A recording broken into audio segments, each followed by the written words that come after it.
வணக்கம் நண்பர்களே, மற்றொரு கலந்துரையாடலில் உங்களோடு இணைந்து கொள்வதில் மிக்க மகிழ்ச்சி. இன்றைக்கும் இலங்கையில் பல்வேறு அரசியல் மாற்றங்கள், குறிப்பாக வடக்கு கிழக்கில் இடம்பெற்று வருகின்றது. உள்ளூராட்சி சபைகளின் அமைக்க வேண்டிய நேரம் நெருங்கிவிட்டது. யாரோடு கூட்டமைப்பார்கள் என்ற சச்சரவுகள் தொடர்கின்றன. அந்த வகையில இன்றைக்கு நம்மோடு இணைந்து கொள்பவர் உங்களுக்கு மிகவும் நன்கு அறிமுகமான இபிடிபி அமைப்பினுடைய செயலாளர் நாயகம், முன்னாள் அமைச்சர் தோழர் டக்ளஸ் தேவானந்தா. வணக்கம் தோழர் டக்ளஸ் தேவானந்தா. வணக்கம் தோழர் ஜெயபாலன் அவர்களே. இப்ப என்னென்னால் அண்மையில பேச்சுவார்த்தைகள்ல நீங்கள் மிகவும் ஓடுபட்டு திரிந்திருக்கின்றீர்கள். தமிழரசு கட்சியை சந்தித்து வாக்குறுதி அளித்து இருப்பதாக சொல்லப்படுகிறது. அதை உங்களால உறுதிப்படுத்த முடியுமா? நாங்கள் எங்கேயும் ஓடுபட்டு திரிய இல்லை. நாங்கள் தேர்தல் முடிஞ்ச பிறகு எங்களுடைய கருத்துக்களை வெளிப்படுத்தி இருந்த நாங்கள் எங்களுக்கு இந்த சாராயம் கொடுத்து, கசிப்பு கொடுத்து, காசு கொடுத்து வாக்கள் எடுக்கிற அந்த நோக்கமோ அந்த எண்ணமோ அந்த திட்டமோ எங்கள்கிட்ட இல்லை. மற்றும்படி நாங்கள் தோல்வியிலும் வெற்றி என்ற ஒரு இதை நான் கட்சி கூட்டத்தில் முன் வச்சிருந்தேன். அந்த வகையில பல கட்சிகள் தனித்தனியாக எங்களுடைய கட்சி முக்கியஸ்தர்களோட கலந்துரையாடி தங்களுக்கு அந்த ஆதரவு கோரியிருந்தவ. அப்ப அந்த நேரத்தில் எங்களுடைய முக்கியஸ்தர்கள் எல்லாம் செயல்பாட்டாளர்களோட கலந்துரையாடிய சக கட்சிகளுக்கு சொல்லப்பட்டது தலைமையோட உத்தியோகபூர்வமாக கதைக்க சொல்லி, அந்த வகையில நம்முடைய நண்பர் சித்தார்த்தன் தாங்கள் கதைக்க வேண்டும் என்று சொல்லி என்னிடம் கேட்டிருந்தார். அப்ப நான் சொன்னேன், கதைக்கிறது எனக்கு சந்தோஷம். நண்பர் என்றதும் அவர் ஒரு நண்பர் என்றது ஒரு பக்கம் இது கேட்கல. ஒரு அரசியல் கட்சியை, ஒரு கூட்டு கட்சியை அவர் பிரதிநிதித்துவப்படுத்தி இருக்கிறபடினா நான் கதைக்கிறதுக்கு தயாராக இருக்கின்றேன். அடுத்த நாள் எங்களுக்கு கட்சி கூட்டம் இருக்கின்றது. அந்த கட்சி கூட்டம் முடிந்த பிறகு மாலையில் நாங்கள் நேரத்தை பொருத்தி கொண்டு கதைப்போம் என்று சொல்லியிருந்தேன். பிறகு மதியத்துக்கு பிறகு நாங்கள் ஒருத்தர் தொடர்பு கொண்ட பொழுது அவர் சொன்னார், அன்றைக்கு தனக்கு நேரம் பொருந்தி வர இல்லை, நாங்கள் இன்னொரு நேரத்தில் தொலைபேசியில தொடர்பு கொண்டு கதைச்சு நேரில் சந்திச்சு கதைப்போம் என்று சொல்லியிருந்தார். அதை விட தமிழரசு கட்சியும் உத்தியோகபூர்வமாக இது கூடாக, அதாவது குறுஞ்செய்தி கூடாக அதனுடைய தலைவர் அண்ணன் சிவஞானம் கேட்டிருந்தார்.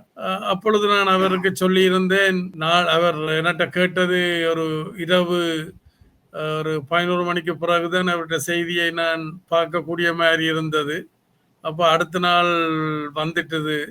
அப்ப நான் சொன்னேன், அன்றைக்கு காலையில எங்களுக்கு கட்சி கூட்டம் இருக்கின்றது, மாலை சங்கு கூட்டணியினர் கதைக்க கேட்டிருந்தார்கள், நாளை மறுநாள் நாங்கள் கதைக்கலாம் என்று அவருக்கு சொல்லி இருந்தேன். பிறகு பொன் சிவகுமாரன் அவருடைய நிகழ்வு 51வது தினம் அந்த நிகழ்ச்சியில் சந்தித்த பொழுது அண்ணன் சிவஞானம் அவர்களுக்கு அன்று மாலையே நாங்கள் 4 மணி அளவில் சந்திக்கலாம் என்று நான் தெரியப்படுத்தி இருந்தேன். அதே போல் அவர் அந்த 4 மணிக்கு வந்திருந்தார். அங்கு நண்பர் சித்தார்த்தன் அவர்கள் சொன்னார், தான் போன் பண்ணி போட்டு தான் வருவதாக. முதல் கேட்கின்ற பொழுது அவர் என்னுடைய இடத்துக்கு வருவதாக சொல்லியிருந்த பொழுது நான் இல்லை, நான் உங்களுடைய இடத்துக்கு வருவதாக சொல்லியிருந்தேன். அப்ப அன்று மாலை நாங்கள் அன்னர் தமிழரசு கட்சியினுடைய தலைவர் சிவஞானம் அவர்கள் சரியா 4 மணிக்கு வந்திருந்தார். நாங்கள் கலந்துரையாடி வெளியில வருகின்ற பொழுது பத்திரிகையாளர்கள் காத்து கொண்டிருந்திருந்தார்கள். பத்திரிகையாளர்களுக்கு அவர் தன்னுடைய கருத்தையும் நான் என்னுடைய கருத்தையும் சொல்லி அதை ரொம்ப சந்தோஷமாக முடித்துக் கொண்டோம். அப்ப உங்களுடைய அவர்களுக்கு உறுதியாகிவிட்டது அப்படியா?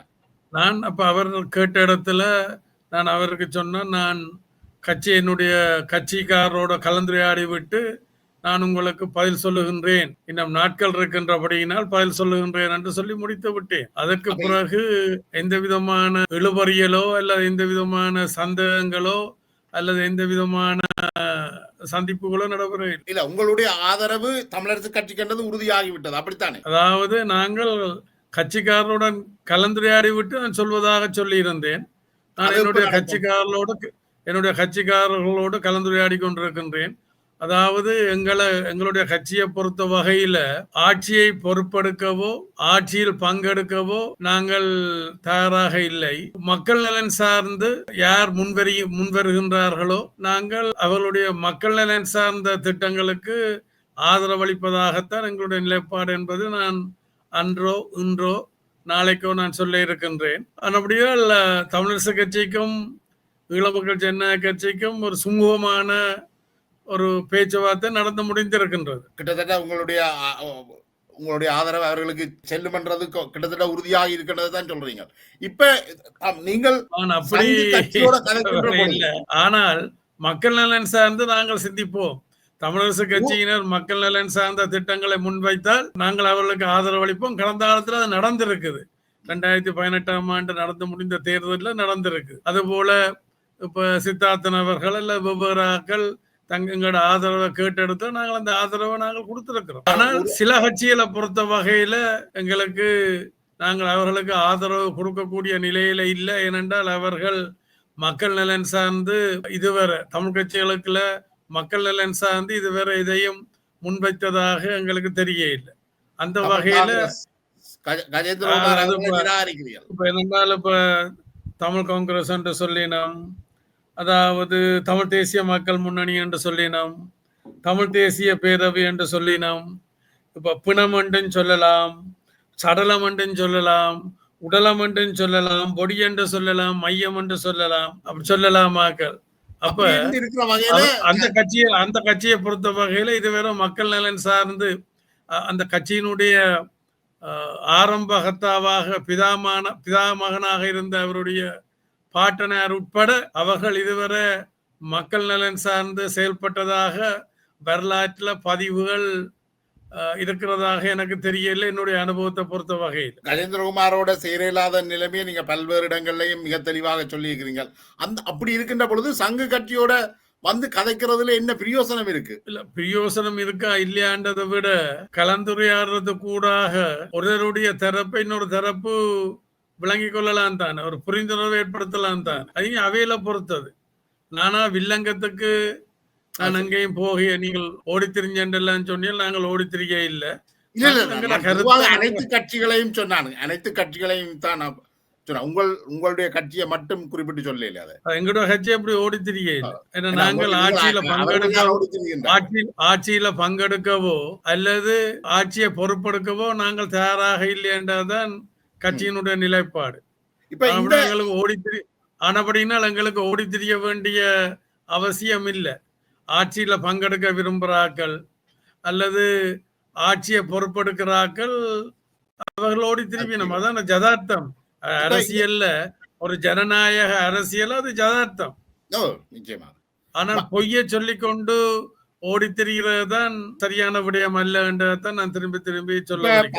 13வது திருத்தம் மாகாண சபையை தோழர் வளர்ந்தாவுடைய தரப்பு ஏற்கனவே 88ஆம் ஆண்டு 87ஆம் ஆண்டு அந்த ஒப்பந்தம் வந்த பொழுதே ஏற்றுக்கொண்டு விட்டீர்கள்.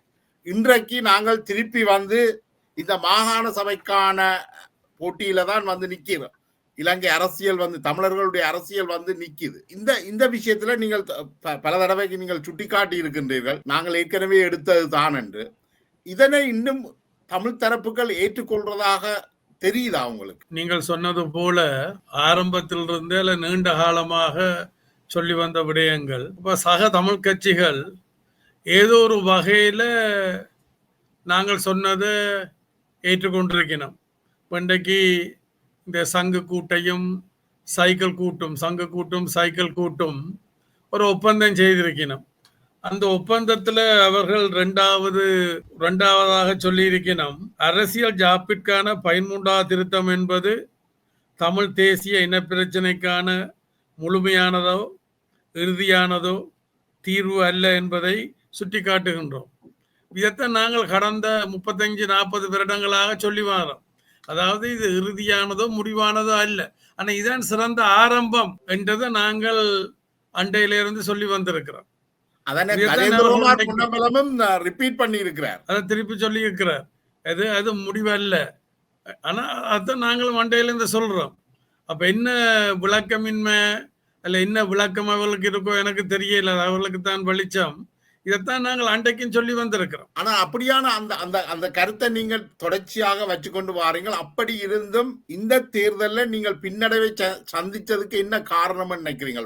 பாராளுமன்ற தேர்தலையும் இதுலயும் அதுல இருந்து பின்னடைவுக்குரிய காரணம் ஒன்று நான் கருதுறது வளமை போல எங்கட கட்சியினுடைய பிரச்சாரம் போதுமான அளவுக்கு மக்கள் மத்தியில சென்றடைய இல்லை. இரண்டாவது, நாங்கள் உங்களுக்கு தெரியும் 90ஆம் ஆண்டுல இருந்து தேசிய நல்லிணக்கத்திற்கு ஊடாக நாடாளுமன்ற ஜனநாயகத்திற்கு ஊடாக தான் எங்களுடைய பிரச்சனையை தீர்க்கலாம் என்று அண்டையிலிருந்து நாங்கள் சொல்லி வந்தாங்க. அப்ப இந்த தேசிய நல்லிணக்கம் என்ற விடயத்துல நான் 90ஆம் ஆண்டு கொழும்புக்கு போகின்ற பொழுது அன்றைக்கு ஆளுங்கட்சியாக இருந்தவர்களும் சரி எதிர்கட்சியாக இருந்தவர்களும் சரி அவர்கள் அதை ஏற்றுக்கொண்டிருந்தார்கள், எங்களை அணைச்சு கொண்டார்கள். ஆனா இன்றைக்கு ஆளுங்கட்சியா இருக்கக்கூடிய இந்த ஜேவிபி கட்சி இல்ல, எங்களுக்கு அது தேவையில்லை, தாங்கள் நேரடியாக மக்களிட்ட தாங்கள் போகின்றோம் என்ற ஒரு இதை அவர்கள் சொல்லி இருந்தார்கள். அதை விட உங்களுக்கு தெரியும், தென்னிலங்கையில கூட இன்றைக்கு நீங்கள் சமூக வலைத்தளங்கள் முகநூல்கள் எடுத்துக்கொண்டால் 100க்கு 99% சமூக வலைத்தளங்களும் முகநூல்களும் இன்றைக்கு ஆளுங்கட்சியாக இருக்கின்றவர்களை காரசாரமான ஒரு விமர்சனத்தோடு இவர்கள் பொய்யர்கள், தங்களை ஏமாற்றி விட்டார்கள் என்ற கருத்துக்கள்லாம் இன்றைக்கு பரவலாக வந்து கொண்டிருக்கின்றது. அப்ப இங்க தமிழ் மக்களை பொறுத்த வகையில தமிழ் மக்கள் நினைத்திருக்கின்றார்களோ தெரியவில்லை. அப்ப இந்த ஜேவிபி கட்சியினர் கூடாக தங்களுடைய பிரச்சனையை தீர்க்கலாம் என்று சொல்லி அவர்கள் அதை நம்பியிருந்தார்களோ தெரிய இல்லை. அந்த வகையில நாடாளுமன்ற தேர்தலில் அவர்களுக்கு கணிசமான வாக்கள் கிடைத்திருக்கின்றது. அதுல எங்களுக்கும் அந்த பாதிப்பு வந்திருக்கின்றது.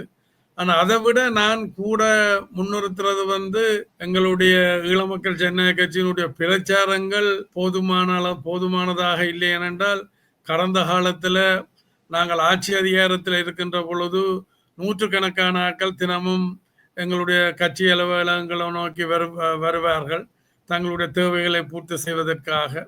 அப்ப அந்த பிரச்சனையில தான் எங்களுடைய செயல்பாட்டாளர்கள் கவனம் செலுத்தி இருந்தார்களே ஒழிய மக்கள் மத்தியில சென்று கட்சியினுடைய கொள்கைகளை போதிய அளவு முன்வைக்க இல்லை என்றதுதான் என்னுடைய ஆதங்கம். என்ன உங்களுக்கு தெரியும், நாங்கள் அண்டையிலிருந்து தொடர்ச்சியாக என்னத்தை சொல்லி வந்தோமோ அதைத்தான் வரலாறு நிரூபித்து வருகின்றது. சரியான கருத்தாக யதார்த்தமானதாக வரலாறு நிரூபித்திருக்கின்றது. நாங்கள் 3 வகையான ஆணாக்களை முன்வைத்திருந்தோம். முதலாவதான அன்றாட பிரச்சனைகளுக்கான தீர்வு, இரண்டாவதான அபிவிருத்தி. அப்ப இயக்கமா இருந்தாலும் சரி, சக அரசியல் கட்சிகளா இருந்தாலும் சரி, அவர்கள் விளக்கம் இல்லாமலோ அல்லது விளங்கியும் அரசியலுக்காக அதை மறுதளித்திருந்தார்கள். ஆனா அதே நேரத்தில் அந்த அரசியல் உரிமை பிரச்சனை, அதிகார பயிர்வு, அதிகார பரவலாக்கம் வேற, அதிகார பயிர்வு வேற. நாங்கள் எப்பயும் அதிகார பயிர்வை பற்றி தான் நாங்கள் கதைச்சொன்றது. நாங்கள் அந்த வகையில நாங்கள் ஆரம்பத்தில் இப்ப இந்த பேட்டியினுடைய ஆரம்பத்தில் கதைச்சது போல 90ஆம் ஆண்டுல இருந்து கொழும்புக்கு போனதுல இருந்து நாங்கள் எதை சொல்லி வந்தோமோ அதைத்தான், அதாவது இந்த இலங்கை இந்திய ஒப்பந்தத்தில் ஏற்படுத்தப்பட்ட 13வது திருத்த சட்டம், அந்த மாநசபை முறைமை கூடாகத்தான் நாங்கள் முன்னோக்கி செல்ல வேண்டும் என்று சொல்லி. அதுல உங்களுக்கு தெரியும், சந்திரியா அம்மையார் ஒரு அற்புதமான தீர்வு திட்டம், இந்த இலங்கை இந்திய ஒப்பந்தத்தை விட 13வது திருத்த சட்டத்தை விட ஒரு அற்புதமான ஒரு முற்போக்கான ஒரு தீர்வு திட்டத்தை கொண்டு வந்திருந்தார்.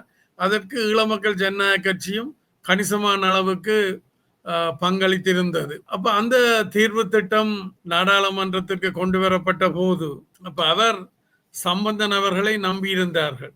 சம்பந்தன் நிச்சயமாக ஆதரவளிப்பதாக. அப்ப நான் சொன்னேன், சம்பந்தன் தானாக முடிவெடுக்க முடியாது, அவர்கள் இயக்கத்தினுடைய கருத்தைத்தான் தனிப்பட்ட முறையில் உங்களுக்கு இதையும் காய்ச்சிட்டு போகலாம்.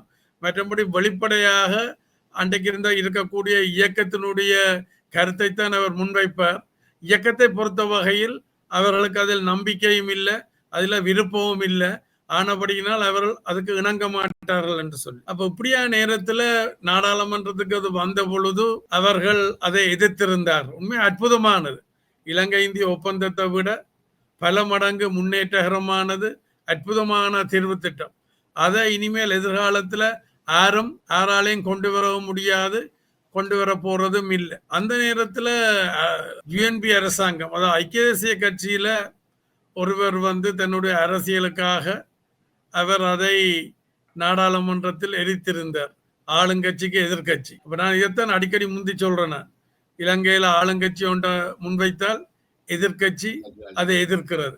அந்த எதிர்கட்சி நாளைக்கு ஆளுங்கட்சியா மாறி ஆளுங்கட்சி எதிர்கட்சியா போய்க்கலாம், இதுதான் தொடர்றது.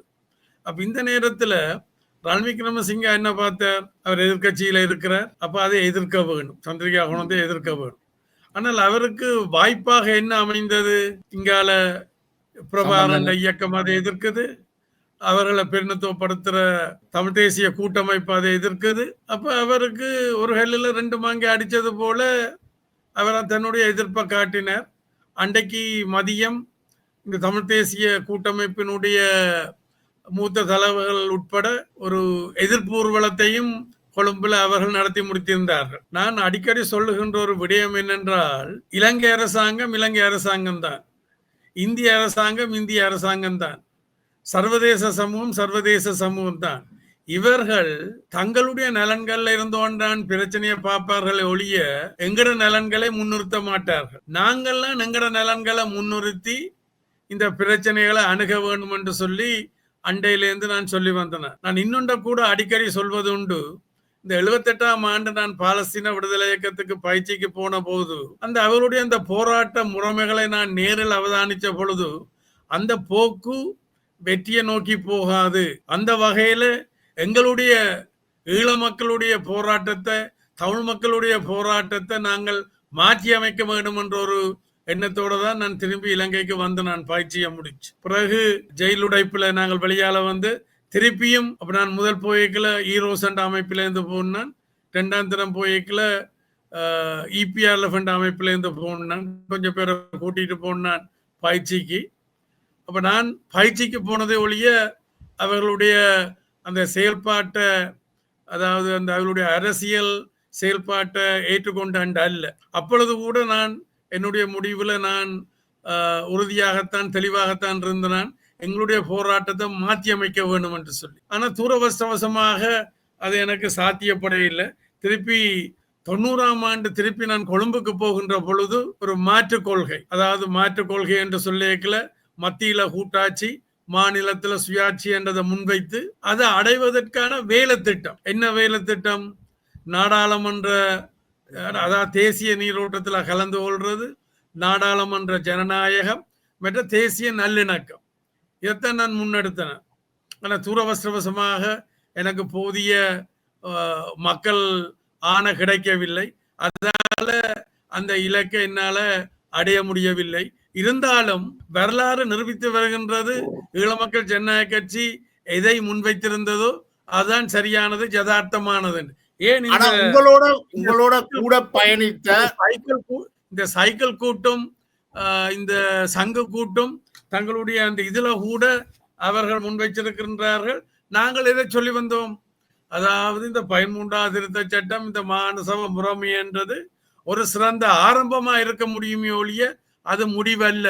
அதை இன்றைக்கு கையெழுத்துல அவர்கள் வெளிப்படுத்தி இருக்கிறார்.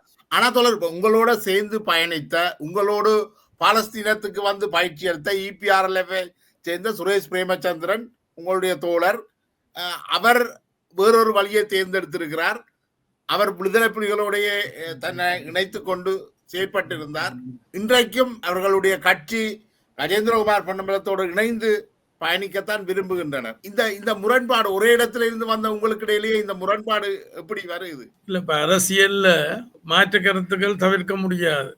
அதன் ஜனநாயக அரசியல்ல இது அவசியம். ஆனால் அவர்கள் சங்க கூட்டாக, சைக்கிளோட சேர்ந்த கூட்டாக இன்றைக்கு அவர்கள் பரிணமிச்சிருந்தாலும் அவர்கள் இதை சொல்லுகின்றார்கள் தானே, இந்த 13வது திருத்தச் சட்டம் என்பது ஒரு சிறந்த ஆரம்பம் என்றுதான் அவர்களும் ஏற்றுக்கொண்டிருக்கின்றார்கள். அல்லது சைக்கிள் கூட்ட ஏற்றுக்கொள்ள வச்சிருக்கின்றார்கள் தானே. சங்க என்னுடைய கூட்டில் கேள்வி என்னன்னா இருக்கிறவர்கள் தோழர், இப்ப சைக்கிள் அவர்களுடைய கூட்ட ஏற்றுக்கொள்ள கருத்தும் வச்சிருக்கின்றார்கள் தானே. அவர்களுடைய கருத்தும் உங்களுடைய கருத்தும் கிட்டத்தட்ட தமிழரசு கட்சியுடைய கருத்தும் கூட ஒரு புள்ளியில இணையக்கூடியதாக இருக்குது. மற்றது கஜேந்திரகுமாருடைய கட்சி பெரும்பாலும் குடாநாட்டுக்குள்ளேயே அரசியல் செய்கின்ற ஒரு கட்சியாகவும் இருக்குது. அப்ப இதுல அவர்களுக்கு என்ன விதமான லாபம் வரும் என்று அவர்கள் இந்த முயற்சியில இறங்கினார்கள் என்று நீங்க நினைக்கிறீங்க? இது ஒரு தற்காலிகமான இதுதானே. இது ஒரு தற்காலிகம். இன்றைக்கு இருக்கக்கூடிய சபைகளை பொறுப்படுத்து அல்ல பங்கெடுத்து நடத்த வேணும் என்ற ஒரு எண்ணத்தில் இருந்து கொண்டு அவர்கள் தங்களுடைய செயல்பாடுகளை முன்னெடுக்கலாம். ஆனால் இளமக்கள் ஜனநாயக கட்சியை பொறுத்த வகையில் ஆட்சி பொறுப்பை எடுக்கவோ அல்ல ஆட்சி பொறுப்புல பங்கெடுக்கிறதுக்கோ நாங்கள் தயாராக இருக்கேன். அப்ப எங்களுடைய சிந்தனைகள் வேறுபட்டதாகத்தான் இருக்கும். நீங்கள் கூடுதலான ஆசனங்களை பெற்ற ஒரு காலத்துறையிலையும் நீங்கள் ஆட்சி பொறுப்பெடுக்க மாட்டீங்களா? அந்த நோக்கம் எங்களுக்கு இல்ல. இந்த கூட்டணிவு தமிழரசு கட்சியினுடைய உடனான உங்களுடைய கூட்டணிவு மாகாண சபை தேர்தலுக்கும் தொடருமா அல்லது இந்த தேர்தல் இந்த உள்ளூராட்சி சபைகளுடைய முடிவுக்கு வந்துடுமா? இல்ல இது இந்த உள்ளூராட்சி மன்றத்துல மக்கள் கொடுத்த ஒவ்வொரு கட்சிகளுக்கும் மக்கள் ஆணை கொடுத்திருக்கணும். சில பேர் கூட கொடுத்திருக்கலாம், சில பேர் குறைய கொடுத்திருக்கலாம். ஆனா அதுல போட்டி போட்ட எல்லா கட்சிகளுக்கும் அந்த ஆணையை மக்கள் கொடுத்திருக்கணும். அந்த ஆணைக்கேற்ற வகையில சில பேர் ஆட்சி பொறுப்பு எடுக்க யோசிக்கணும், சில பேர் ஆட்சி பொறுப்புல பங்கெடுக்க யோசிக்கணும். அந்த வகையில நாங்கள் அதை ஆராய்ஞ்சு பார்த்து நாங்கள் அவர்களுக்கு அந்த ஆதரவை கொடுப்போம். இப்ப நீங்கள் இதே ஆதரவை இப்ப நீங்கள் ஆதரவு கொடுக்குறீங்களோ இல்லையோ, நீங்களும் ஒரு ஆயுத போராட்டத்துக்காக வந்தவர், விடுதலைக்காக போராடியவர். அதே போல ஜேவிபியும் தென்பகுதியில ஒரு ஆயுத போராட்டத்தை நடத்தினது, ஒரு கிளர்ச்சியை மேற்கொண்டது. அப்ப அந்த அடிப்படையில பார்க்கல உங்களுடைய ஆதரவு என்றது ஒரு வெளியில இருந்து தானே நீங்கள் அந்த ஜேவிபியினுடைய அந்த போராட்ட குணாம்சத்தை அல்லது இடதுசாரி போக்கை நீங்கள் ஆதரித்து தானே இருக்கணும். ஆனால் நீங்களும் தமிழ் தேசியவாதிகளோட இணைந்து அவர்களுக்கு எதிரான ஒரு எதிர்ப்புணர்வை காட்டுற மாதிரி பார்க்கப்படுகிறது.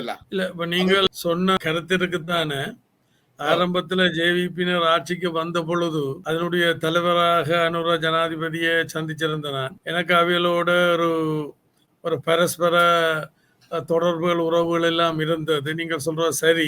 இருந்தாலும் அவர்கள் ஆட்சி பொறுப்புக்கு வந்த பிறகு அவர்களுடைய சில முக்கியஸ்தர்கள் வெளியிட்ட கருத்துக்கள் எங்களுக்கு ஒரு மனவேதனையை கொடுக்கக்கூடிய மாதிரி இருந்தது. ரெண்டாவது அவர்கள் எது எல்லாம் தேர்தல் காலகட்டங்கள்ல சொன்னார்களோ அதை எதையும் அவர்களால குறுகிய காலத்துக்குள்ள அவர்களால செய்ய முடியலைன்றது வெளிப்பட்டு நிற்குது. இதுல காலம்ன்றது முக்கியத்துவம் இல்லாவிட்டாலும் ஆனா அதுகளெல்லாம் வெளிப்பட்டு நிற்குது.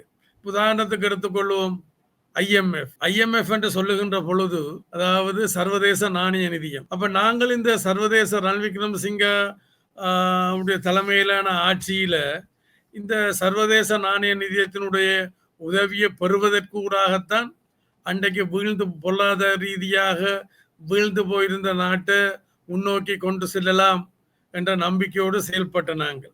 அப்ப அன்றைக்கு இந்த ஜேவிபியினர் எதிர்த்தரப்புல இருக்கைகளை என்ன சொல்லிச்சுன்னா, அது ஒரு அடிமைத்தனமான ஒப்பந்தம், தாங்கள் ஆட்சிக்கு வந்தவுடனே அந்த ஒப்பந்தத்தை கிழித்தறிந்து விடுவோம் என்று சொல்லித்தான் மக்கள்கிட்ட ஆணை கேட்டிருந்தது. பிறகு நாங்கள் இந்த சர்வதேச நாணய நிதியத்துக்கு ஊடாக அந்த ஒப்பந்தத்தை செய்து நாங்கள் பொருளாதார வீழ்ச்சியிலிருந்து மேல் முன்னோக்கி கொண்டு போயேக்கல. அப்ப ஜேவிபியினர் சொல்லிச்சினம் இல்ல தாங்கள் அந்த ஒப்பந்தத்தை மாத்தி அமைப்போம் என்று சொல்லிச்சினோம். அப்புறம் என்ன நடந்தது?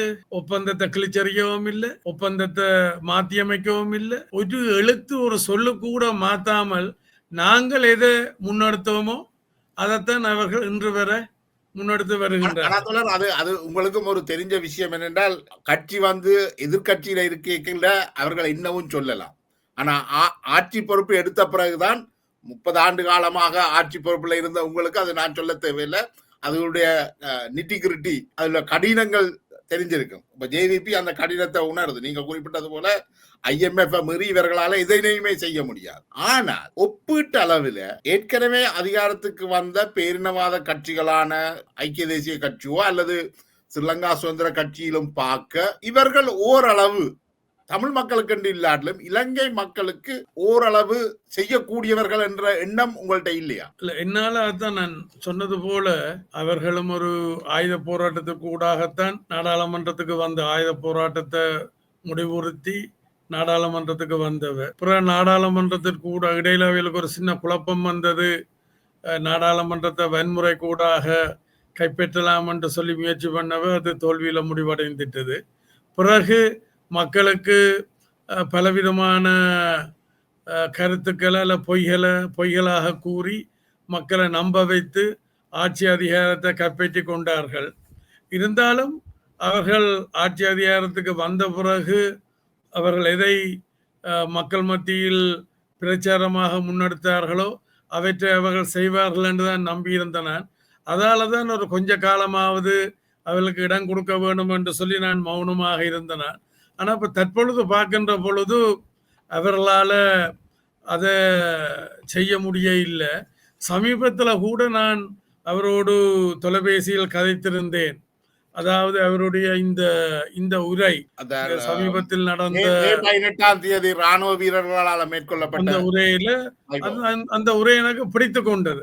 ஆனா அதை பெரும்பான்மையான தென்னிலங்க மக்கள் ஏற்றுக்கொண்டிருக்க மாட்டார்கள். அவர்களுக்கு அது ஒரு கசப்பானதாக அல்லது இவர் மேல ஒரு சந்தேகத்தை கொடுப்பதாக இருக்கும் என்றதை நான் விளங்கி கொண்டு நான் அவருக்கு அடுத்து வாழ்த்து நன்றி சொன்ன நான், நீங்கள் எந்த தயக்கமும் இல்லாமல் அந்த விடயத்தில் ஒரு கருத்தை சொல்லி இருக்கின்றீர்கள் என்று சொல்லி அது சம்பந்தமா நாங்கள் கொஞ்ச நேரம் தொலைபேசியில கலந்துரையாடினாங்கள். அது ஒரு பக்கம் இருக்கட்டும். ஆனால் மொத்தமாக நாட்டினுடைய பொருளாதாரம் என்று பார்க்கல எனக்கு சந்தேகங்கள் இருக்கின்றதை ஒழிய அந்த நம்பிக்கைகள் என் மத்தியில ஏற்பட இல்லை. இந்த பொருளாதார நெருக்கடி என்றது அவர்கள் ஏற்படுத்தி கொண்ட பொருளாதார நெருக்கடி அல்ல. ஏற்கனவே ஆட்சிக்கு வந்த அரசியல் கட்சிகள் காலங்காலமாக மேற்கொண்ட பொருளாதார கொள்கைகளால வந்த நெருக்கடி தானே. அப்ப அவர்களுக்கு இந்த 6 மாதம் 8 மாதம் காணும் என்று நீங்கள் நினைக்கிறீங்களா? அப்படின்றால் அவர்களுக்கும் இன்னொரு 75 வருஷம் தேவை என்று நினைக்கிறீங்களா நீங்கள்? இல்ல, அவர்களுக்கு இன்னும் ஒரு சில ஆண்டுகள் தன்னும் கொடுக்க ஏன் நீங்கள் அவர்களுக்கு நாங்கள் விரும்புகிறோமோ விரும்ப இல்லையோ நாடாளுமன்றத்தில் 3/2 பெரும்பான்மை அவர்கள் கொண்டிருக்கின்றார்கள். விளங்குதுதான். அவர் நாடாளுமன்றத்தில் 3/2 பெரும்பான்மையை கொண்டிருக்கல அவர்களுக்கு கால அவகாசம் இருக்கும். ஆனால் இன்றைக்கு நாடு இருக்கிற பொருளாதார நிலைமையில பார்க்கின்ற பொழுது சிங்கள மொழியில வரக்கூடிய சமூக வலைத்தளங்களா இருக்கட்டும் அல்லது இந்த முகநூலா இருக்கட்டும் 199% நான் எனக்கு சிங்களம் வரகுறையா இருந்தாலும் ஓரளவுக்கு விளங்கும். நான் உடனடியாக அதை மொழிபெயர்ப்புக்கு போட்டு நான் அதில் என்ன சொல்லப்பட்டிருக்கின்றதை அறிஞ்சு கொள்ளுகின்ற பொழுது அது ஒரு சந்தேகங்களைத்தான் நம்பிக்கை இனங்களைத்தான் அது தொடர்ந்து ஏற்படுத்துது. இருந்தாலும் அவர்களுக்கு 3/2 இருக்கின்றபடியினால் அவர்கள் தாங்கள் எதை அன்றைக்கு சொல்லி வந்தார்களோ என்னென்ன காரணங்களை சொல்லி வந்தார்களோ அதில் உதாரணத்துக்கு பார்க்க போனால் தாங்கள் முதல் வந்தோன்னே என்ன நடவடிக்கை எடுப்போம் என்று சொல்லிச்சினம் மத்திய வங்கி முறைகேட்டில் ஈடுபட்டவரை அர்ச்சுனா மகேந்திராவை 48 மணித்தியாலத்துக்குள்ள தாங்கள் கொண்டு வருவோம் அல்லது உண்டு அப்படி கணக்க சொல்லிச்சினம். அல்லது இந்த முன்னாள் ஆட்சியாளர்கள் ஜனாதிபதியுடைய நிதி எந்த இடத்துக்கு போனது உகண்டால இருக்குது, அந்த நிதியை மக்களுக்கு மீட்டு கொண்டு வருவோம் என்றெல்லாம் சொன்னார்கள். அப்படி கணக்க நான் சொல்லலாம், நான் அதை அடுக்க விரும்ப இல்லை. ஆனா இன்னும் அவரால் அதை இயலாமையை வெளிப்படுத்திட்டேன் விளங்குதானே. அப்ப தேர்தல் வெற்றிக்காண்டி பொய்களை சொன்னார்களா அல்லது அதுகளை நம்பி சொன்னார்களான்றது இல்ல. கடந்த ஆட்சியாளர்களும் இப்படித்தானே சொல்லியிருக்கிறோம், நாங்கள் அதெல்லாம் சொல்லியிருக்கிறோம் தானே. என்னுடைய அனுபவத்துல கூட்டி குறைச்சு பார்க்கல அவர் ரொம்ப கஷ்டப்படுறதாகத்தான் நான் நினைக்கிறேன். அனுபவம் போதாது, ரொம்ப கஷ்டப்படுறதாகத்தான். அப்ப ஜனாதிபதி அனுரா மாத்திரம் விரும்பினால் கூட பிரச்சனையை தீர்க்க முடியாத நிலைமை தான் இன்றைக்கு காணப்படுது. அப்ப இந்த வருஷ கடைசியில ஒரு பாரிய பொருளாதார வீழ்ச்சிக்குள்ள நாடு சென்றடையும் என்றெல்லாம் சொல்லப்படுகிறது. இப்ப உங்களுக்கு தெரியும், அவர்கள் தங்களுடைய தேர்தல் பிரச்சாரத்தில் என்ன சொல்லிச்சினம், இந்த வெட் வரி, அதாவது உணவுக்கு, சுகாதாரத்துக்கு, கல்விக்கு தாங்கள் ஆட்சி பொறுப்பை தங்கள்கிட்ட தந்தால், தாங்கள் ஆட்சி பொறுப்பை எடுத்த உடனே இந்த சுகாதாரத்துக்கான வெட்வரி, உணவுக்கான வெட்வரி, கல்விக்கான வெட்வரியை இல்லாமல் பண்ணுவோம், தங்களுடைய முதல் வரவு செலவு திட்டத்தில் அதை இல்லாமல் பண்ணுவோம் என்றெல்லாம் சொன்னார்கள். மக்கள் நம்பினார்கள்.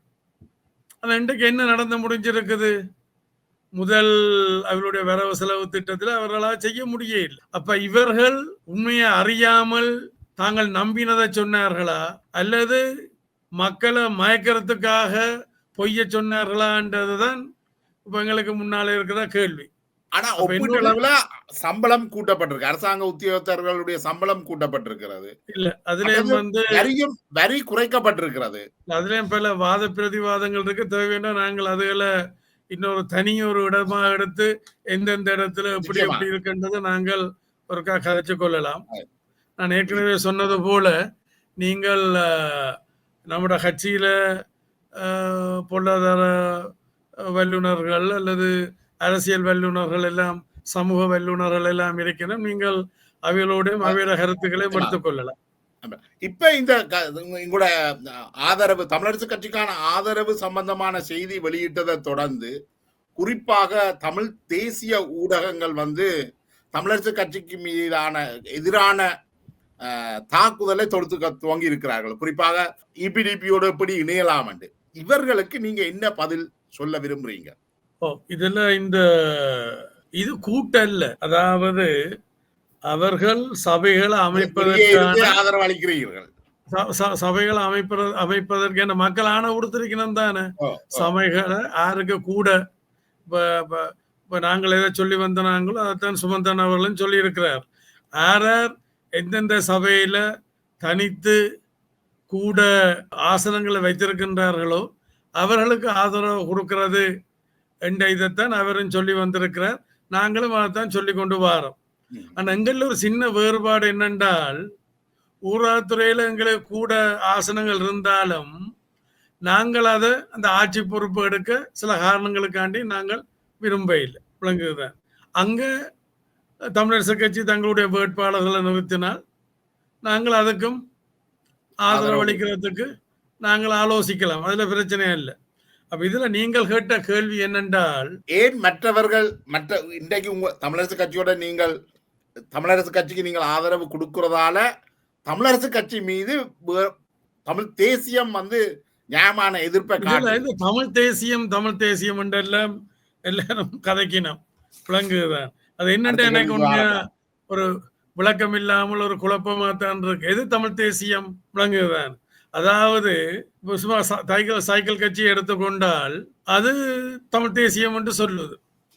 ஆனா அவருடைய கடந்த கால வரலாறுகளை நாங்கள் பார்த்தால் அவருடைய தமிழ் தேசியம் என்று எதை சொல்லி கொண்டிருக்கணுமோ அதற்கான அவருடைய அந்த கட்சியை ஆரம்பித்த பிதாமகன் ஜிஜி பொன்னம்பலம் ஐயா, அல்ல அதுக்கு பிறகு அது வழி நடத்தின அவற்ற மகன் குமார் அண்ணன், அல்ல அதுக்கு பிறகு வழி நடத்துகின்ற கஜன் தம்பி, இவர்களுடைய அந்த செயல்பாடுகளையும் கருத்துக்களையும் நாங்கள் கூட்டி கழிச்சு பார்த்தால் அதில் ஒரு சந்தேகம் தான் எழும்புது.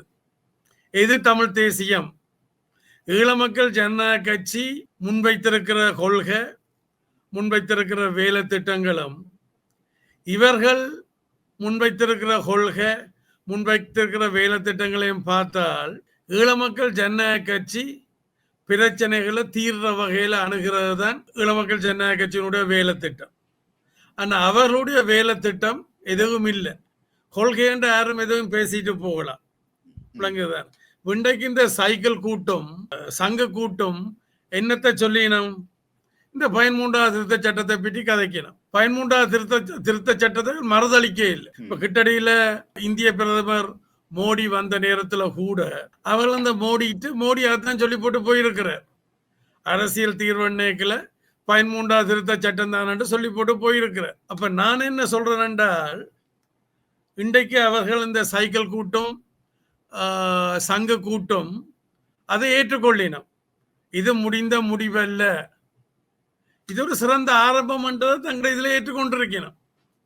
அப்ப ஈழ மக்கள் ஜனநாயக கட்சி இபிடிபி 35-40 வருடங்களாக சொல்லி வந்தது அன்றைக்கே அவைகள் அதை பின்பற்றி இருந்திருந்தால் இந்த அழிவுகள், இழப்புகள், இடம்பெயர்வுகள், துன்பங்கள், துயரங்கள் எங்களுக்கு வந்திருக்காது. நாங்கள் பல மடங்கு முன்னேற்றகரமான ஒரு வாழ்க்கையை வாழ்ந்து கொண்டிருப்போம். அதே நேரத்தில் இந்திய அமைதி காக்கும் படை இங்கே இருந்த நேரத்தில் அது என்ன மாதிரி கையாண்டிருக்க வேணும் என்று சொல்லி அன்றைக்கு இங்கே பொறுப்பாக இருந்த கிட்டன் தெளிவனாக்களோடையெல்லாம் நான் கதைச்சிருக்கிறேன். அப்போ அவர்கள் அந்த கருத்தை பிரபானோடையும் நீங்கள் கதையுங்க என்று சொன்ன போதுதான் நான் இந்தியாவுக்கு 86ஆம் ஆண்டு இந்தியாவுக்கு போயிருந்ததில் அதுவும் ஒரு ஒரு ஒரு ஒரு இதை எடுத்துக்கொண்டு போயிருந்தேன். பிரபாகரனையும் சந்தித்து இதில் பற்றி கதைக்கிறதா, அதாவது இயக்கங்களுக்கு இடையில ஒரு பொது இணக்கத்துக்களால் நாங்கள் வேலை செய்து மக்களையும் மண்ணையும் விடுவிச்ச பிறகு நீங்கள் உங்களோட கொள்கையை மக்கள்கிட்ட வைங்க, நாங்கள் எங்கட கொள்கையை மக்கள்கிட்ட வைக்கிறோம், மக்கள் தீர்மானிக்கட்டும் மேற ஆள்றன்றது. அப்போ அது அன்றைக்கு கிட்டு தெளிவனாக்கள் எல்லாம் அதை ஏற்றுக்கொண்டிருந்தவை. இப்போ நான் அன்றைக்கு இபிஆர்எஃப்க்கு பொறுப்பாக இருந்த வகையில் இபிஆர்எஃபினுடைய பெரும்பான்மையான கருத்தும் அதாக இருந்தது. அப்போ அந்த நோக்கத்தோடையும் தான் நான் இந்தியாவுக்கு போனேன். ஆனால் துரவசவசமாக என்னால் திரும்பி உடனே வர முடியல, அதுக்கு பல காரணங்கள். அப்ப நான் என்ன சொல்ல வாரேன்னு சொன்னால், இவர்கள் தங்களுடைய கொள்கையை நடைமுறைப்படுத்துறதுக்கான வேலை திட்டம் எதுவும் அவையிட்ட இல்லை. ஒரு எங்களுடைய தம்பி கஜன் அவர் இன்றைக்கு தேசியம் என்றெல்லாம் கதைக்கிறார். அவர் ஒரு முழு நேர அரசியல்வாதியா வர முந்தி அவரை ஒத்த பல இளைஞர்கள், அதாவது ஆண்கள் பெண்கள் தங்களை அர்ப்பணிச்சிருக்கணும். அவையில் எந்த இயக்கத்திலையும் இருந்திருக்கலாம். பிரதான இயக்கங்கள் என்னைக்கு ஈரோ, சிபிஆர்எல்எஃப், டெலோ, பிளாட், டைகர்ஸ், இதுல ஏதோ ஒரு இயக்கத்தில் அவையில் பங்களிச்சிருக்கலாம், அதுக்கு ஆதரவு கொடுத்திருக்கலாம். ஆனா இவியல் என்ன செய்தவ, இந்த அவரோட சேர்ந்து தேசியம் பேசுறாக்கள் எல்லாம் என்ன, அப்போ ஒரு பொழுதுபோக்காக அல்ல ஒரு கிரிக்கெட் மேட்ச் பார்க்கறது போல தான் அவள் ஈடுபட்டிருந்தவையில் ஒழிய மக்களை பாதுகாக்கிறதுக்கு அல்ல மக்களுக்கு உதவுறதுக்கு அவர்கள் எந்த வகையிலையும் அர்ப்பணத்தோடு செயல்பட இல்லை. இன்றைக்கு 2009க்கு பிறகு, நான் 2009க்கு முதல் புலிகள் அமைப்பு உட்பட எல்லா இயக்கங்களையும் தான் சொல்றேன். நீங்கள் இருந்த பிளாட் அமைப்பு, டி ஜெயபாலன் இருந்த தேசம், என்னுடைய சகோதரர் இருந்தவரை நான் இருக்கல, சரி ஏதோ சரி. அப்ப இந்த 5 பிரதான அமைப்புகளும் இருக்குத்தானே, அதாவது ஈரோ, சிபிஆர்ல, பிளாட்டெலோ, டைகர்ஸ், இந்த 5 அமைப்பு, அதை விட சின்ன அமைப்புகளாக பல இருந்தது. இதுல இன்றைக்கு இந்த சைக்கிள் சின்னத்துல முன்னணி வகிக்கிறவர்கள், அவர்கள் அன்றைக்கு அதே வயது ஒத்தவர்கள் தங்களை அர்ப்பணம், அது புலி அமைப்புல இருக்கலாம், டெலோ அமைப்புல இருக்கலாம், அல்லது எல்லா அமைப்புலையும் அற்புதமானவர்கள் இருந்தவர்கள். தனியா ஒரு அமைப்புல மாத்திரம்தான் புனிதமானவர்கள், அற்புதமானவர்கள் என்றெல்லாம் சொல்ல முடியாது. எல்லா அமைப்புகளையும், அது ஈரோஸா இருக்கலாம், இபிஆர்எஃப் இருக்கலாம், டெலோவா இருக்கலாம், பிளாட்டா இருக்கலாம், டைகர்ஸா இருக்கலாம், எல்லாத்திலையும் இருந்தவர். அப்ப அவர்களை போல இவர்களே தங்களுடைய அந்த வயது காலத்துல அவர்கள் ஈடுபட இல்லை. அப்ப இதுல தம்பி கஜன் சைக்கிள் சின்னத்தினுடைய தலைவராக இருக்கிறார். இந்த வெள்ளக்கொடி விவகாரம் உங்களுக்கு எல்லாருக்கும் தெரியும். இந்த வெள்ளக்கொடி விவகாரத்துல அவருக்கு பங்கு இருக்குது, இது எல்லாருக்கும் தெரியும். கிட்டடியில கூட இப்போ நாடாளுமன்ற உறுப்பினராக இருக்கிற ஸ்ரீதரன் அவர்கள் கூட அதை வெளிப்படுத்தி இருந்தார். அதாவது அவர்கள் பொறுப்பு சொல்ல வேணும். தம்பி கஜன் சைக்கிள் சின்னத்தினுடைய தலைவர், இந்த சைக்கிள் சங்கு கூட்டினுடைய தலைவர், அவர் பொறுப்பு கூற வேணும் என்று சொல்லி, புலிகளினுடைய தலைவர்கள் அல்லது அந்த மக்கள், அந்த சரணடைந்த வெள்ளக்கொடி, இவர்தான் முன்னின்று அரசாங்கத்தோட பசில் ராஜபக்ச அவர்களோட கழிச்சிருக்கிறார்கள். அன்றைக்கு இருந்த இராணுவ தளபதியோட கழிச்சிருக்கிறார். அதுபோல புலிகளுடைய தரப்புல தங்கன், புலித்தேவன், நடேசன், அப்படி முக்கியமான ஆட்களோட கதைச்சிருக்கிறார். கதைச்சு நீங்கள் வெள்ளக்கொடியோட சரண்டர் பண்ணுங்க என்று சொல்லி, சரணடையுங்க என்று சொல்லி கேட்டிருக்கிறார். அப்ப அதுக்கு இவர் பொறுப்பு கூற வேணும். இவர் என்ன பேச்சுவார்த்தை நடத்தித்தானே செல்வராஜா கஜேந்திரன் இலங்கைக்கு திரும்பி வந்தவர். இல்ல செல்வராஜா கஜேந்திரனுடைய பிரச்சனை பிறகு வாரு. ம். அந்த தம்பியினுடைய அந்த சின்ன தம்பியினுடைய பிரச்சனை வேறு. விளங்குதா? இப்ப நான் பெரிய தம்பி கஜேந்திரனை பற்றி சொல்றேன். ம். விளங்குதா? அப்ப இவர் அப்படியெல்லாம் செய்து போட்டு போன் ஆஃப் பண்ணிட்டார். அப்ப இவர் சரி அதாவது புலிகள் அமைப்பா இருந்தால் கூட அவர்கள் எங்களுடைய மக்களுடைய எங்களுடைய சமூகத்தினுடைய பிள்ளைகள். அவர்களுடைய இழப்பு பிரபாகரனுடைய சில போக்குகள் காரணத்தை நான் ஏற்றுக்கொள்ளாவிட்டாலும் அந்த அழிவு அந்த இழப்பு எங்கட சமூகத்துக்கான அழிவு எங்கட சமூகத்துக்கான இழப்பாத்தான் நான் அண்டையிலேருந்து பார்க்கிறேன். சரிதானே? அப்ப அந்த வகையில இவர் பொறுப்பு கூற வேணும். இவர் ஓடி ஒளிஞ்சு கொண்டார். மற்ற இவர் ஒரு கிரிக்கெட் விளையாடுற மாதிரி அல்ல ஒரு பொழுதுபோக்காக தான் அதுல பார்த்தார். மற்ற வெளிநாட்டுல இவர்கள் கூட அப்ப இங்க வந்த என்ன பங்கு வகிச்சவ ஒரு பங்கும் இல்லை. இன்றைக்கு அவர்களோட சில சட்டத்தரணிகள் இருக்கணும். அப்ப இந்த போராட்டம் கூர்மை அடையல அவர்கள் அந்த வயது ஒத்தவர்களாக தான் இருந்தவர்கள். ஏன் அவர்கள் அதுல கலந்து கொள்ள இல்லை? மக்களை பாதுகாக்கிறதுக்கு மக்களுக்கு உதவுறதுக்கு தங்களை அர்ப்பணிக்க தயாராக இல்லை. இன்றைக்கு எந்த பிரச்சனையும் இல்லை. ஒரு ஜனநாயக சூழல் இருக்குது.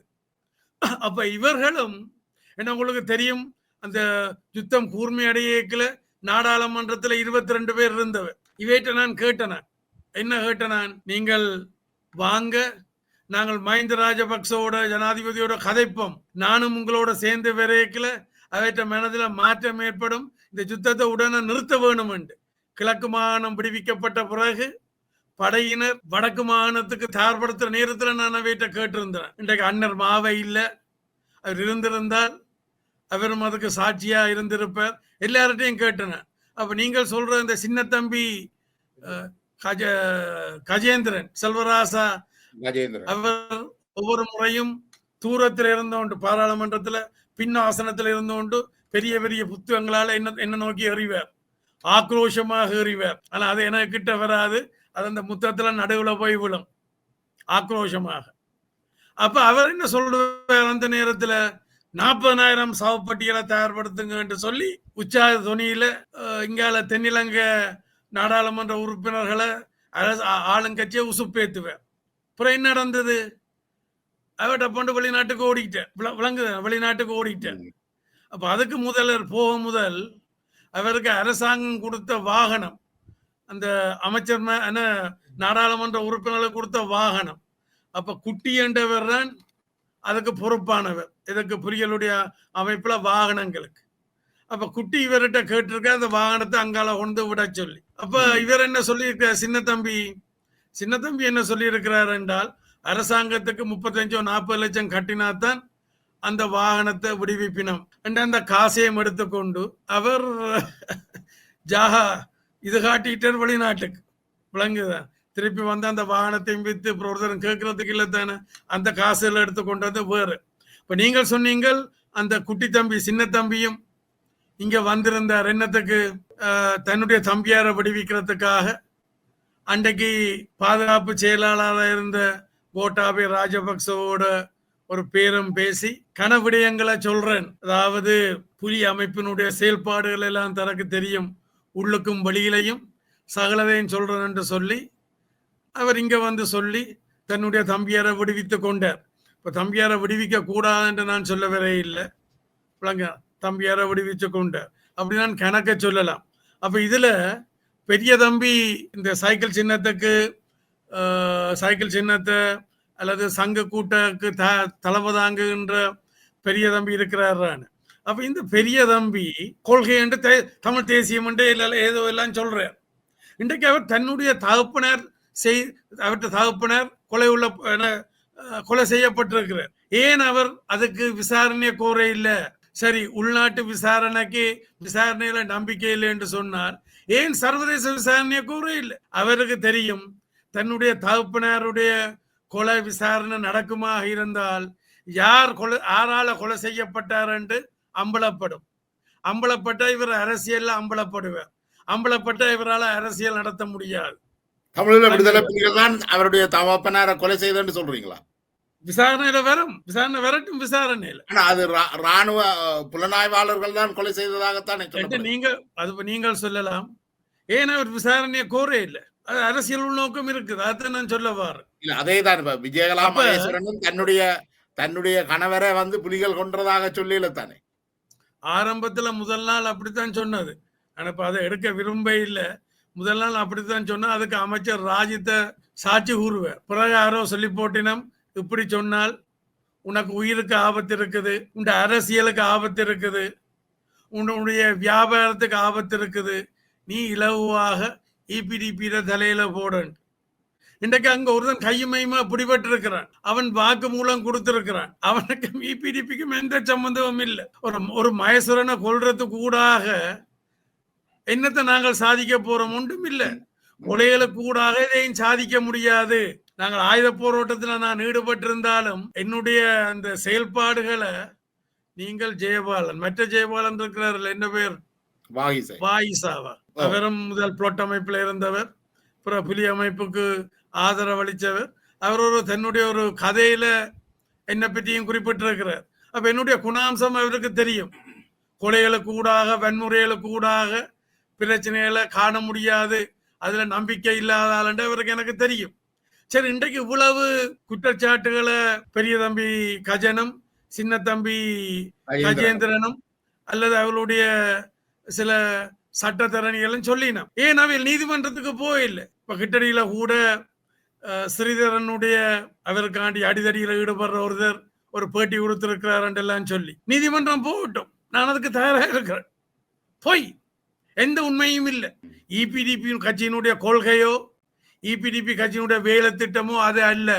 கொலைகளுக்கு ஊடாக, வன்முறைகளுக்கு ஊடாக பிரச்சனைகளை தீர்க்கலாம் என்ற கொள்கையோ அந்த வேலை திட்டமோ அல்ல. இது இலங்கையுடைய ஈழத்தமிழர்களுடைய வரலாற்றில எல்லா இயக்கங்களுக்குமே கிட்டத்தட்ட கரைபடைந்த கைகள் தான் இருக்குது.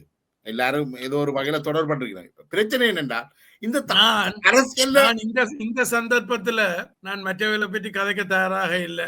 ஆனா என்ன பற்றி நான் சொல்லலாம்.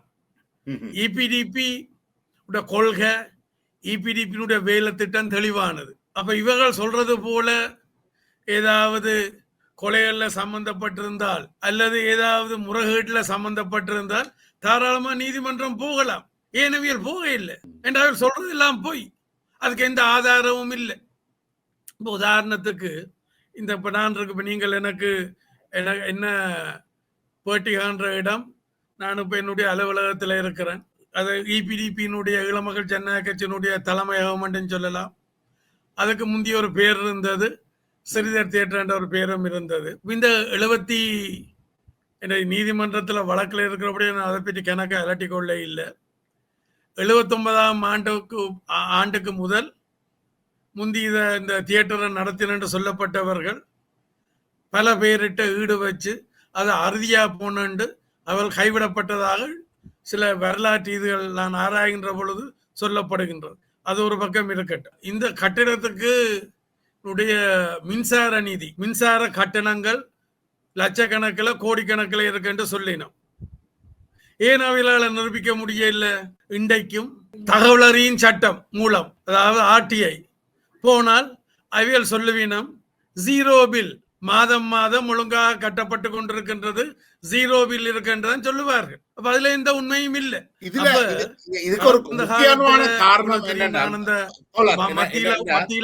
மத்தியில கூட்டாட்சி, மாநிலத்துல சுயாட்சி என்ற ஒரு நடைமுறை சாத்தியமான ஒரு அரசியல் இலக்க அல்லது அடையிறதுக்கான வேலை திட்டத்தை நான் இங்க முன்வைக்கின்ற பொழுது, மக்களை அணிதிரட்டுகின்ற பொழுது அன்றைக்கு இருந்த இயக்கம் பயந்து போச்சுது. நான் மக்களை தங்கள்கிட்ட இருந்து பிரிக்க போறேன் என்று சொல்லி. அப்ப என் மேல அவர்களுக்கு கோபம். உதாரணத்துக்கு 94ஆம் ஆண்டு தேர்தல், நாடாளுமன்ற தேர்தல். அப்ப இயக்கம் என்ன சொல்லிச்சது? நாடாளுமன்ற தேர்தலுக்கு ஊடாக பிரச்சனைகளுக்கு தீர்வு காண முடியாது, அதாவது வன்முறை கூடாகத்தான் தீர்வு காண முடியும். யாராவது நாடாளுமன்ற தேர்தலில் போட்டி போட்டால் அவர்கள் துரோகிகளாக கருதப்பட்டு அவர்கள் சுட்டு சரிக்கப்படுவினும் என்று சொல்லிச்சினும். அவர்கள் சொன்னார்கள், செய்தார்கள். நான் அதை பொருட்படுத்தவே இல்லை.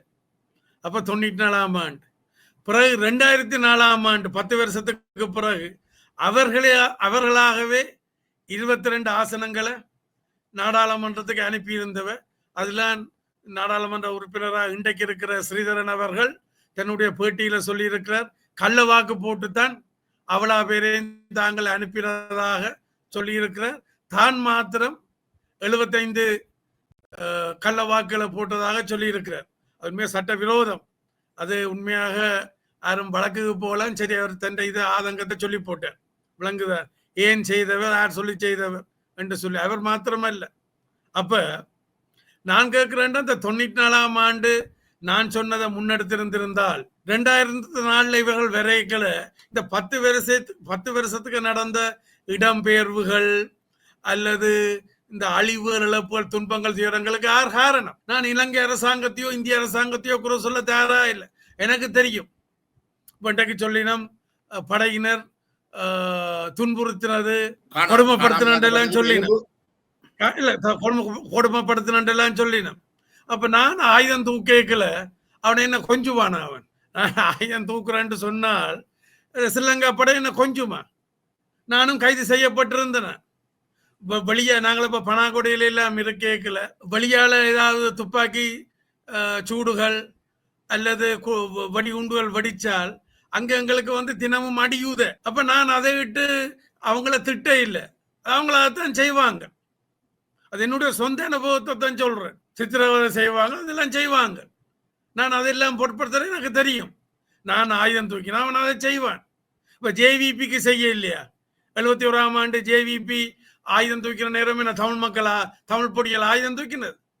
அல்லது 87 ஆயுதம் தூக்கலாம் தமிழ் பொடிகளா? இல்லையே. 100க்கு 100% சிங்கள பொடியெல்லாம். அவங்களுக்கு என்ன நடந்தது? அதாவது ஸ்ரீலங்கா அரசாங்கம் தான், இந்திய அரசாங்கம் தான். இன்றைக்கு பாருங்க, காசால என்ன நடக்குது, சர்வதேசம் என்ன செய்யுது, நாங்களே இங்க இருக்கைகளை பார்த்துக்கொள்றோம். கக்கூசுக்கு இருக்கைகளை கையை பார்த்தா தெரியுது. அவன் இஸ்ரேல்காரன் பிளேன்ல குண்டை போடுறான், அங்க போய் குண்டு போடுறான், கட்டிடங்கள் தகர்க்கப்படுது, மக்களை அல்லோல படியினம், சாயினம், ஓடினம், பசிபட்டினி. அப்ப சர்வதேசம் என்ன செய்யுது? அப்ப நாங்களான் அழுதம் பிள்ளையை அவளே பெற வேணும் என்பது போல நாங்களான் என்கிற பிரச்சனைக்கு தீர்வான வேணும். ஆனா துரவசமாக எனக்கு போதிய மக்களான கிடைக்க இல்லை. மக்களான அன்றைக்கு எனக்கு போதிய அளவு கிடைச்சிருந்திருந்தால் இந்த பிரச்சனைகளை நான் எப்பயோ தீர்த்திருப்பேன். ஏன்னா கன பிரச்சனைகளுக்கு தீர்வு இருக்கிறேன். கன பிரச்சனைகளை உங்களுக்கு தெரியும். இந்த பேராசிரியர் துர்ராஜா காலத்துல இருந்து 78ஆம் ஆண்டுல இருந்து யாழ் பல்கலைக்கழகத்துக்கு பொறியியல் துறை தேவை என்று ஒரு கோரிக்கை இருந்தது. ஆற்ற காலத்துல கொண்டது, அதுக்கிடையிலேயே முடிய இல்லை. டக்ளஸ் சிவானந்த ஆட்சியில இருக்கல அதை எடுத்து கொடுத்திருக்கிற பொறியியல் துறை 78ஆம் ஆண்டு. அந்த 78ஆம் ஆண்டுல இருந்து அந்த கோரிக்கை இருந்தது. நான் அப்படி கணக்க சொல்லலாம்.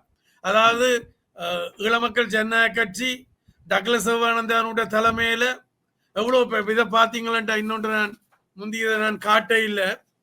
இது 2012ஆம் ஆண்டுல சைன் பண்ணப்பட்ட ஒரு விடயம். இதுல நான் முதல் சைன் பண்ணி இருக்கிறேன். 2வது ஆறுமுகன் தொண்டமான், 3வது ரவ் ஹக்கீம் என்ற 50 பேர்ட்ட கையெழுத்துகள், ஆளுங்கட்சியை சேர்ந்த அமைச்சர்கள், நாடாளுமன்ற உறுப்பினர்கள்ட்ட கையெழுத்து வாங்கி இருக்கிறேன்.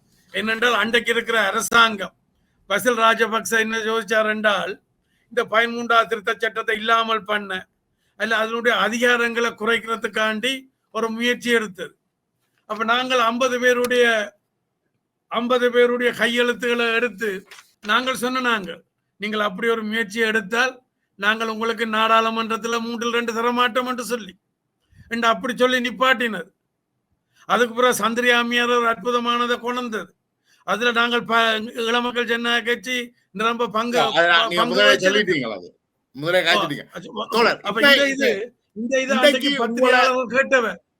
பத்திரிகையாளர்கள் கேட்டவ தங்களுக்கு தர சொல்லி நான் கொடுக்கலேன். எனக்கு பலகாரம் தேவையோடு சலசலப்பு தேவையில்லை. அது என்ற கையில ஆவணமாக இருக்குது. 2010 அப்படி அரசியல் ரீதியாகவும் நாங்கள் கனவிடயத்தை செய்திருக்கிறோம். 3 ஆணாக்கள், அன்றாட பிரச்சனை, அபிவிருத்தி, அரசியல். மற்ற தமிழ் தேசியம் என்று பேசுறார்கள். இதுல என்னத்தை செய்திருக்கணும்? இப்ப நீங்கள் டக்ளஸ் தேவானந்தா என்பவர் கியூபாவினுடைய தலைவர் பிடல் காஸ்ட்ரோ மீது காதல் கொண்ட ஒரு இடதுசாரியா அல்லது ஒரு தமிழ் தேசியவாதியா? இதுல 2ல ஒன்றை நீங்கள் சூஸ் பண்ணுங்க. நீங்கள் அன்றைக்கு நாங்கள் தாடி வழக்கேக்கல ஒன்றங்களுக்கு அதுல எல்லாம் மினக்கட்ட நேரம் இல்லாவிட்டாலும் நாங்கள் மனதுக்குள்ள பிடல் காஸ்ட்ரோவை அல்லது சேவராவ் எல்லாத்தையும் ஜோதிச்சது அப்படியோ.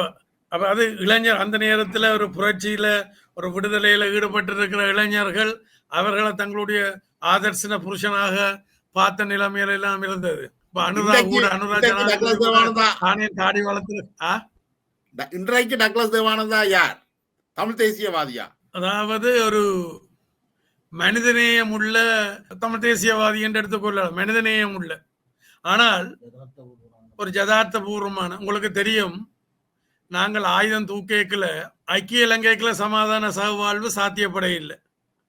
பல முற்போக்கு சக்திகளோடு நாங்கள் தொடர்பு கொண்ட நாங்கள், அவர்கள் யாரும் எங்களுக்கு எங்களோட சேர்ந்து வர விரும்பி இருக்க இல்லை. ஆனா அன்றைக்கு நீங்க ஜேவிபியோடையும் தொடர்பு கொண்டிருப்பீங்கள் தானே அந்த நேரத்தில். அப்ப தயான் ஜெயதிலக அவருடைய ஒரு கட்சி தான், அவருடைய ஒரு சின்ன இயக்கம் தான் எங்களோட சேர்ந்து. அப்ப நாங்கள் என்ன யோசிச்சது, ஒரு ஐக்கிய இலங்கைக்குள்ள சமாதான சகவாழ்வு அன்றைக்கு சாத்தியப்பட இல்லை.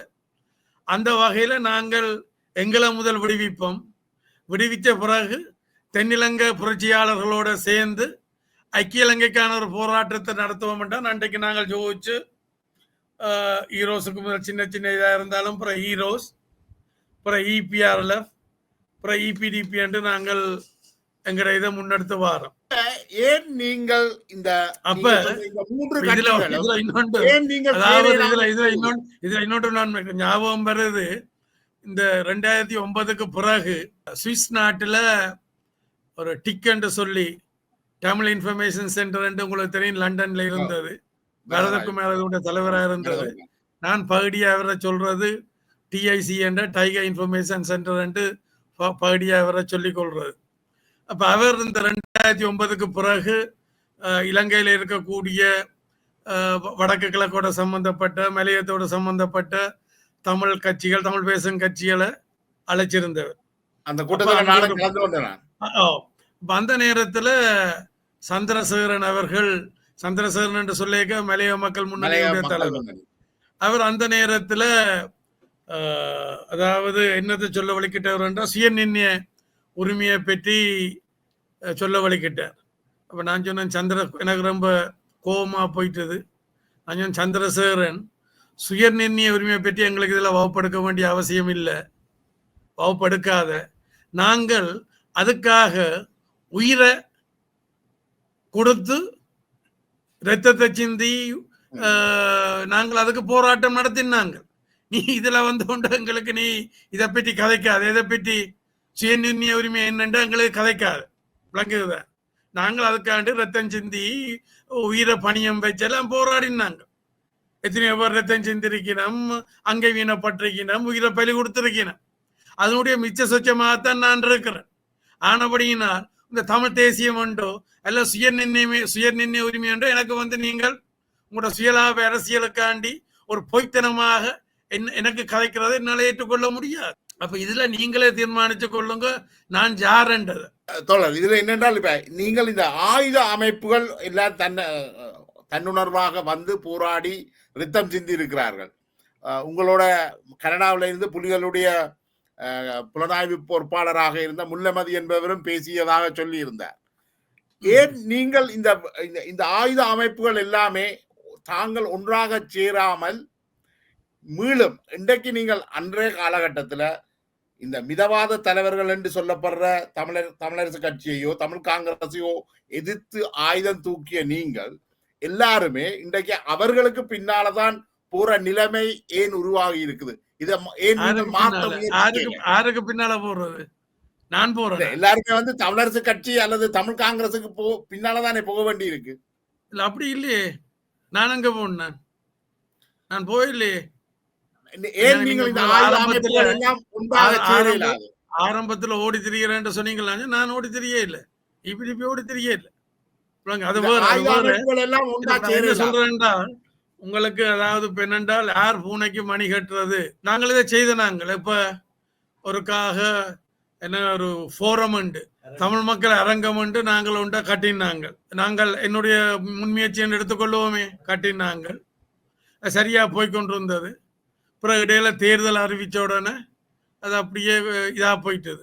நான் இன்றைக்கும் சொல்றேன், தமிழ் மக்கள் எனக்கு போதுமான அளவு, தமிழ் மக்கள் எனக்கு போதுமான அளவுக்கு ஆணையை கொடுத்தால், ஆசனங்களை கொடுத்தால் என்னால் இதை செய்ய முடியும் என்று நான் நம்புறேன். நான் என்னால் செய்ய முடியும், நான் அதை செய்வேன். அதை நான் சொன்னேன் என்றால் இந்த 86ஆம் ஆண்டு நான் இந்தியாவுக்கு போறதுக்குரிய காரணங்கள்ல அதுவும் உண்டு. ஒன்று இபிஆர்எஃப்கள் இருக்கக்கூடிய இந்த தலைமை அங்கே இருந்தபடியினால் இபிஆர்எஃப்கள் இருக்கக்கூடிய பிரச்சனைகளை பேசி தீர்க்கிறது. மற்றது பிரபாரன் போன்றவர்களோட மற்ற இயக்கங்களோடு இருக்க பிரச்சனைகளை பேசி ஒரு பொது இணக்கப்பாட்டுக்கு வாரது, அப்படி இந்திய அரசாங்கத்தோட பேசுறது, இப்படி பல 3-4 காரணங்களோட நான் இந்தியாவுக்கு போனேன். ஆனால் அதுக்கெல்லாம் இப்போ இதில் சொல்றதுக்கு நேரம் காணாது. நாங்கள் தேவையென்றால் பிரபாகரனோட என்ன கதைக்க இருந்த நான் என்ன நடந்ததுன்றதை பற்றி நான் என்னுடைய கருத்தை சொல்லலாம்.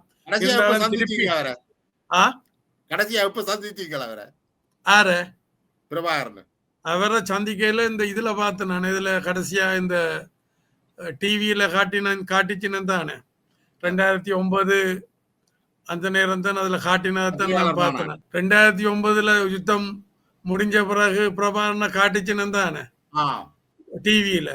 அந்த நேரம் தான் நான் அவரை டிவியில பார்த்தது.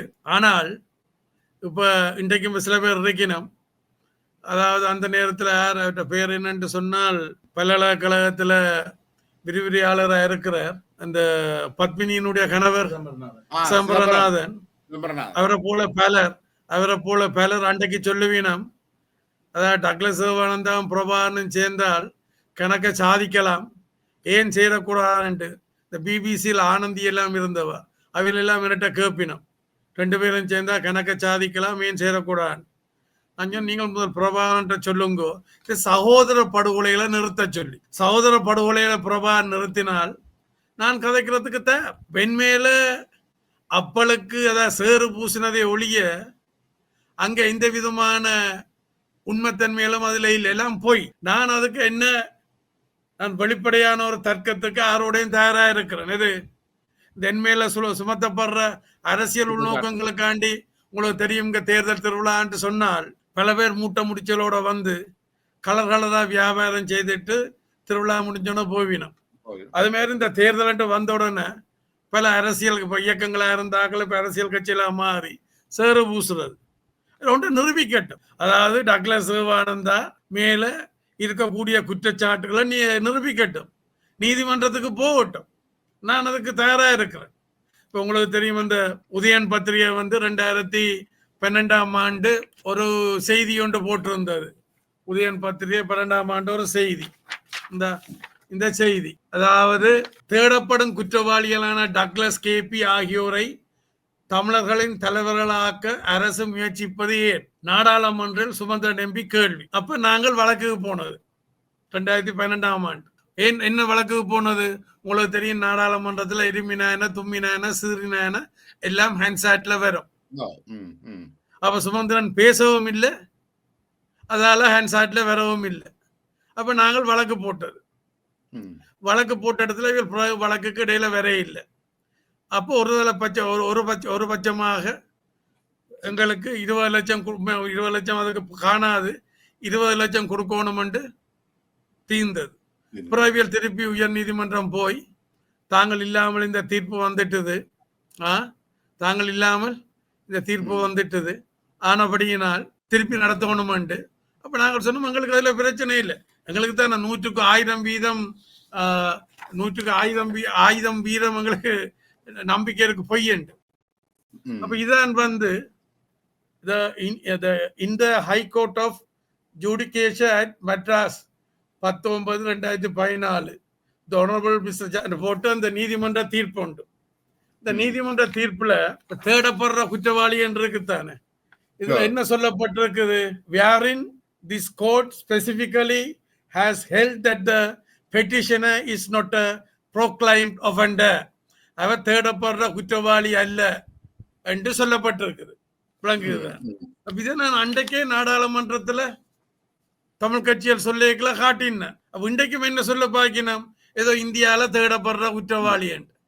இந்தியாவில சூளமேட்டு சம்பவம் நடந்தது, அதுல இன்னும் குற்றவாளியாக போட்டது வழக்கு. இந்த வழக்கு இன்னும் போய்கொண்டிருக்குது. அதுல கடைசியாக ஒரு 1-2 மாசத்துக்கு முதல் சாட்சியம் அளித்தவர் தான் கடைசி சாட்சி. அவரே சொல்ற அந்த சம்பவம் நேரத்துல இவர் அங்க இருக்க இல்லை, அப்ப நீதிமன்றத்துல இருக்கிறபடியே நான் கதைக்க விரும்பவே இல்லை. ம். அவரே சொல்றார். அப்ப சும்மா பொய்யான குற்றச்சாட்டுகள் ஒன்று அறியாமையில சொல்றது. உங்களுக்கு தெரியும், இந்த நாய் சாப்பிட்டது வயிற்றுக்கு ஒத்து வரையினா வாந்தி எடுக்கும். வாந்தி எடுத்த என்ன செய்யும் திருப்பியும்? ம். அது மாதிரிதான் இந்த சில அரசியல்வாதிகள். அப்ப டக்ளஸ் சிவானந்தா மேல அவர்கள் ஏதாவது குற்றச்சாட்டு இருந்தால் நீதிமன்றம் போகட்டும். இப்ப நீங்கள் சர்வதேசத்தில் இருக்கிறீர்கள், இதுல என்ன சொல்றார்? ஏதோ இன்டர்போலாலையும் தேடப்படுகிறாரா? அப்படியா? உங்களுக்கு தெரியுமா டக்ளஸ் சிவானந்தா இன்டர்போலால தேடப்படுறார்? விளங்குதான். இன்டர்போலாலையும் தேட இல்லை, இந்தியாவாலையும் தேட இல்லை. அப்படியாவே தேடினா நான் அதுக்கு முகம் கொடுக்கத்த. அது மாதிரி உள்ளூர் நீதிமன்றங்களையும் அப்படி தேடப்பட இல்லை. நாளைக்கு சில வேளை இந்த அரசாங்கம் அரசியல் உள்நோக்கத்தோட என்னையும் கைது செய்யலாம்.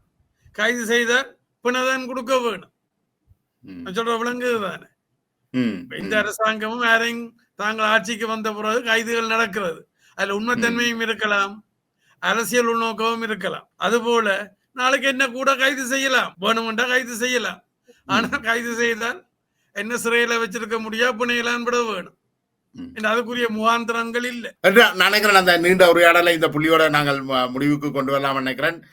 மற்றொரு சந்தர்ப்பத்தில் மீண்டும் உங்களோட உங்களுடைய கட்சியினுடைய மற்ற உறுப்பினர்களோட இந்த உரையாடலை தொடருவோம். இந்த நேரத்தை ஒதுக்கி எங்களோட உங்களோட கருத்துக்களை மிக வெளிப்படையாகவும் தெளிவாகவும் பகிர்ந்து கொண்டமைக்கு ஆறுதலாத்தான் கதைக்கணும் யோசனை. நீங்கள் என்ன உசுப்பேத்தி விட்டுட்டியோ. சந்தோஷம். இந்த வாய்ப்பை கொடுத்ததுக்கு நன்றி. நாங்கள் தொடர்ந்து தொடர்பில் இருப்போம். நன்றி, வணக்கம். நன்றி.